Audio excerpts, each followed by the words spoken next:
Le quiero decir que contamos hoy con dos invitados de lujo en el estudio. Vamos a platicar con don Jorge Castañeda y con don Héctor Aguilar Camín sobre uno de sus múltiples ensayos, que se intitula Un futuro para México y que se publica en el número más reciente de la revista Nexos. ¿Cuánto tiempo tenemos? Ya vamos a empezar entonces. ¿Podemos empezar, Inge? A ver, ¿sí o no? Bueno, entonces, pues muchas gracias al doctor Jorge Castañeda, analista político, miembro de la Academia de las Ciencias y las Artes de Estudios de Estados Unidos, exsecretario de Relaciones Exteriores, ex candidato independiente a la presidencia de la República, autor prolífico. Una de sus últimas obras es Somos Muchos, Ideas para el Mañana. Doctor Castañeda, muchísimas gracias. No, gracias, Oscar Mario, por recibirnos aquí. Y también al doctor Héctor Aguilar Camín, bueno, que no necesita ninguna presentación, historiador, escritor, periodista, generador incansable de innovadoras propuestas políticas. Su más reciente obra es Pensando en la Izquierda. Muchas gracias también por estar aquí. Oscar Mario, gracias, buenos días. Bueno, pues estos dos reputados intelectuales de gran formación y de hondos como amplios saberes unen hoy su talento y nos entregan el ensayo Un futuro para México, publicado en la revista Nexos, de cuyo título surge natural la primera pregunta que quiero plantearles. ¿Tiene por venir hoy nuestro país, considerando que, como ustedes sostienen, sigue anclado en el pasado, doctor Jorge Castañeda? Bueno, Oscar Mario, los países no se acaban y por tanto no puede no tener porvenir el nuestro, que además puede tener un gran porvenir porque tiene los recursos humanos, naturales, geográficos, culturales para tener ese gran porvenir, pero no es automático, no se va a dar nomás porque sí. Y lo que planteamos Héctor y yo, o tratamos de plantear Héctor y yo en este ensayo, es que para que ese porvenir se materialice, para que podamos contar de aquí unos 10 o 15 años con la sociedad de clase media a la que aspiramos los mexicanos, una economía que crezca, donde se reparta mejor el fruto de esa riqueza y de ese crecimiento, una sociedad democrática y segura, donde haya seguridad, prosperidad para la gente, con un lugar claro y también seguro en el mundo, tenemos que hacer cosas. Esto no se va a dar en automático. Y por tanto proponemos una serie de cambios en este ensayo, donde quizás la parte más original, que tampoco aspira a gran originalidad, Oscar Mario, porque aquí son ideas que no solo hemos sugerido Héctor y yo antes, sino que mucha otra gente ha sugerido. No aspiramos a esa originalidad, pero quizás lo nuevo sea el enfoque integral.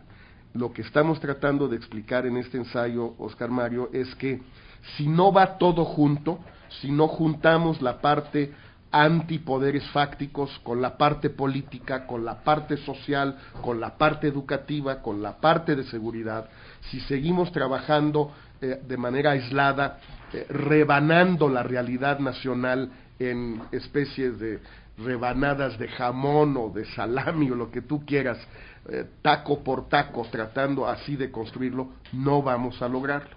Ese enfoque integral quizás sea la parte pues más novedosa, por así decirlo. Bueno, este interesantísimo estudio, que de veras vale la pena leer, no tiene desperdicio, lo divide el doctor Jorge Castañeda y el doctor Héctor Aguilar Camín en 7, estaba revisando, son 7 capítulos. Primero, el peso del pasado, donde el peso del pasado, ese sería el capítulo 1, la prosperidad, donde se aborda el tema del crecimiento, de los monopolios públicos, de los poderes fácticos, de los oligopolios privados.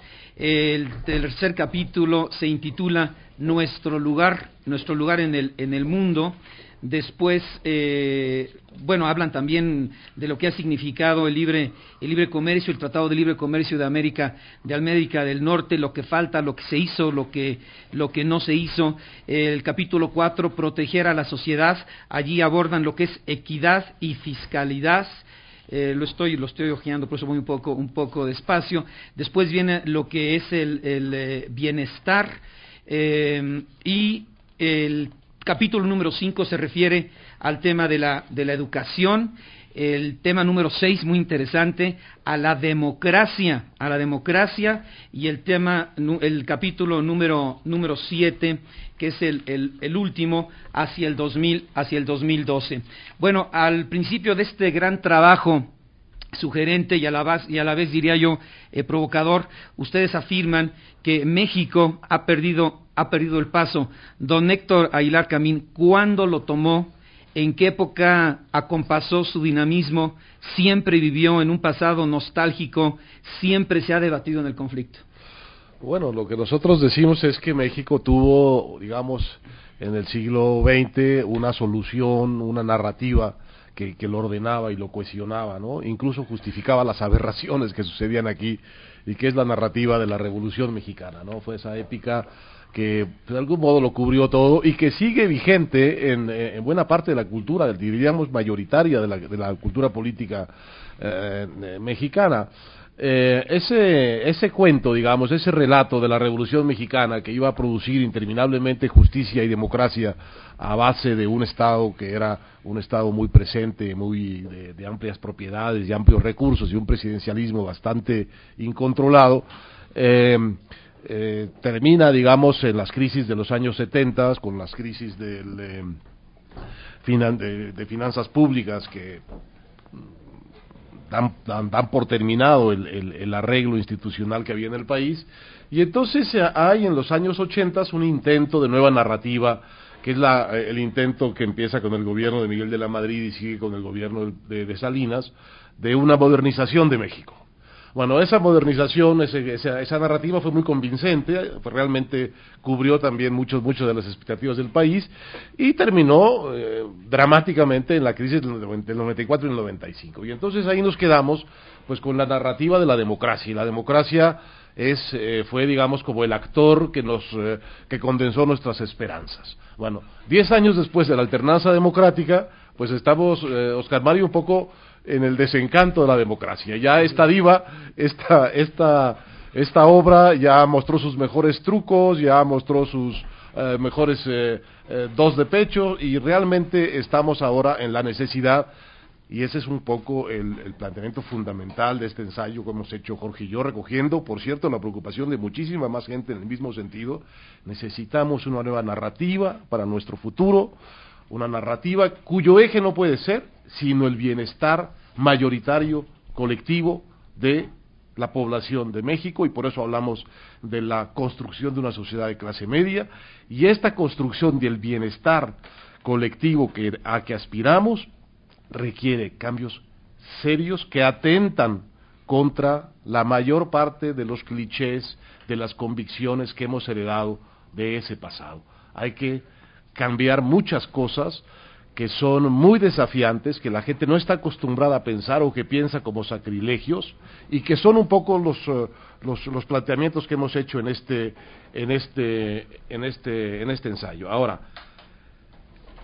desafiar esos mandamientos sagrados, desafiar esos lugares comunes, esos prejuicios que siguen llevándonos hacia el pasado, tienen, y es la propuesta del ensayo, pueden tener un premio de futuro extraordinario.